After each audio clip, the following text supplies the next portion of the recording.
विषारी सापांमध्ये जगभरात प्रसिद्ध असलेला एक वर्ग म्हणजे वायपर सापांचा. वर्षावनांवर पावसाच्या सरी बरसू लागल्यावर या वर्गातील पीठ वायपर कुळातील सापांच्या हालचाली दिसू लागतात. यामधील बांबू पीठ वायपर हा तसा महाराष्ट्रात सर्वत्र आढळणारा साप.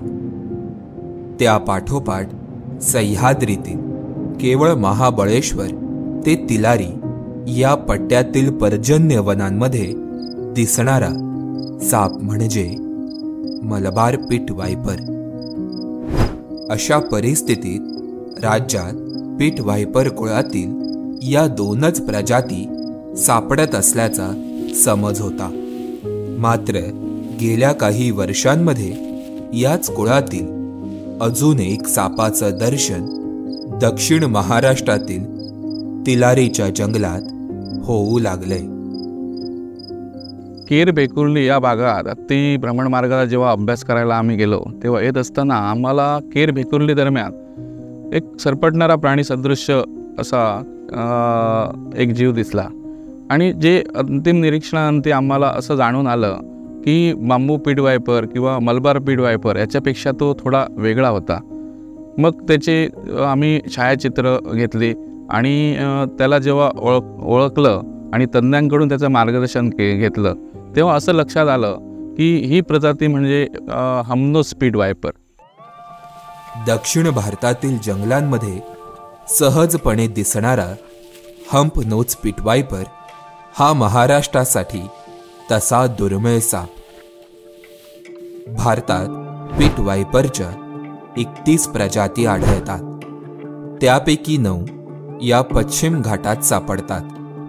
यांमधील 3 प्रजाती या महाराष्ट्रात दिसत असून हंप नोच पीठ वायपर ही प्रजात जगात केवळ पश्चिम घाटात आणि श्रीलंकेमध्ये आढळते. टोकदार निमुळतं डोकं आणि त्याच्या शेवटी टेंगुळासारखा भाग असल्याने मराठीत या सापाला नाकाड्या साप म्हणतात. पूर्वी हा साप केरळ, कर्नाटक आणि गोव्यापर्यंत सहसा दिसत होता. त्यामुळे पश्चिम घाटातील त्याच्या अधिवास क्षेत्राची उत्तरेपर्यंतची सीमा ही गोव्यापर्यंत आहे असा अंदाज होता. मात्र आता दक्षिण महाराष्ट्रातील तिलारीच्या जंगलात हा साप दिसू लागल्याने त्याच्या अधिवास क्षेत्राचा विस्तार झालेला दिसतो. हंपनोस पीठ वायपर हा छोटा आकाराचा विषारी साप असतो. हा जमिनीवरती पानापाचोळ्यामध्ये राहणारा साप आहे. ह्या सापाचं वैशिष्ट्य म्हणजे हा पानापाचोळ्यामध्ये स्वतःचा रंग लपवून घेतो. हा राखाडी ते ब्राऊन कलरचा साप असतो आणि याच्या शेपटीचा टोकाला पांढरपट किंवा पिवळसर रंग असतात.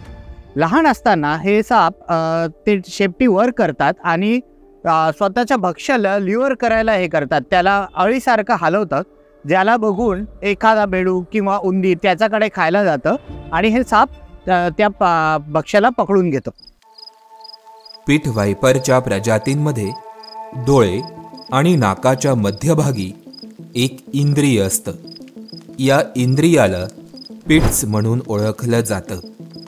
अत्यंत संवेदनशील असणारं हे इंद्रिय या सापाला उष्ण रक्तांच्या प्राण्यांचा दुरूनच वेध घेण्यासाठी मदत करतं. खास करून रात्रीच्या वेळी शिकार करणारे हे साप या इंद्रियाचा वापर करून इन्फ्रारेड रेडिएशनच्या मदतीने आपले भक्ष्य किंवा भक्षकाच्या आकाराचा मागोवा घेतात.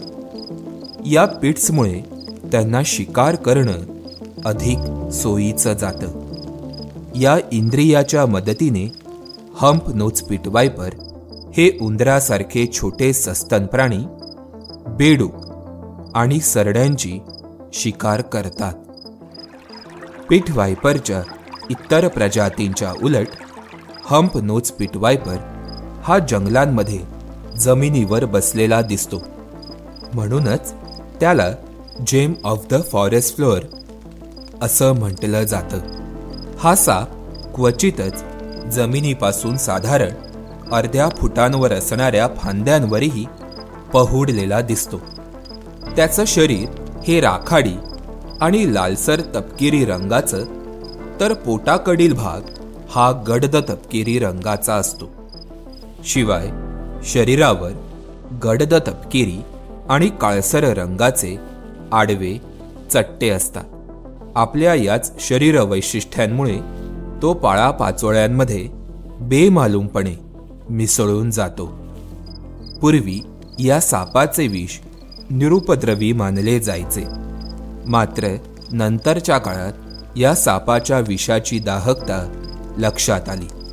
महत्त्वाचं म्हणजे नाग, मण्यार, घोणस, खुरसे या सापांच्या दंशांसाठी वापरले जाणारे अँटीव्हेनम हे हंप नोजपीट वायपरच्या विषावर परिणामकारक ठरत नाहीत. हा साप आपल्याकडे ओलसर जंगलात, ज्याला आपण रेन फॉरेस्ट आणि मॉइस्ट डेसिडियस फॉरेस्ट म्हणतो, असेच ठिकाणात सापडतात.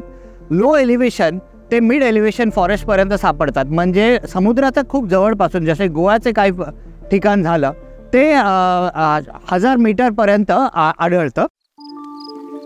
महाराष्ट्रात अगदी दुर्मिळ असणाऱ्या या सापाला आता जगण्यासाठी अनेक संकटांचा सामना करावा लागतोय. खाणकाम आणि जंगलतोडीमुळे त्याच्या अधिवासाचा होणारा ऱ्हास हे मुख्य संकट त्याच्या मागे आहेच. शिवाय रस्ते अपघातांमध्येही अनेक हंप नोजपीट वायपर सापांना आपला जीव गमवावा लागतोय. या सापाला खाणाऱ्या मोरांची वाढती संख्या हा त्याला असलेला नैसर्गिक धोका आहे. त्यामुळे महाराष्ट्रामध्ये अगदी छोट्याशा भूभागामध्ये केवळ पावसाळी हंगामात नजरेस पडणाऱ्या या सापाच्या संवर्धनाची आता नितांत गरज निर्माण झाली. सध्या हा साप महाराष्ट्रातील केवळ एका तालुक्यातच आढळत असला तरी भविष्यात त्याच्या अधिवासाचा विस्तार होण्याची शक्यता नाकारता येत नाही. तुम्हाला आमचा हा व्हिडिओ कसा वाटला आम्हाला नक्की कळवा. धन्यवाद.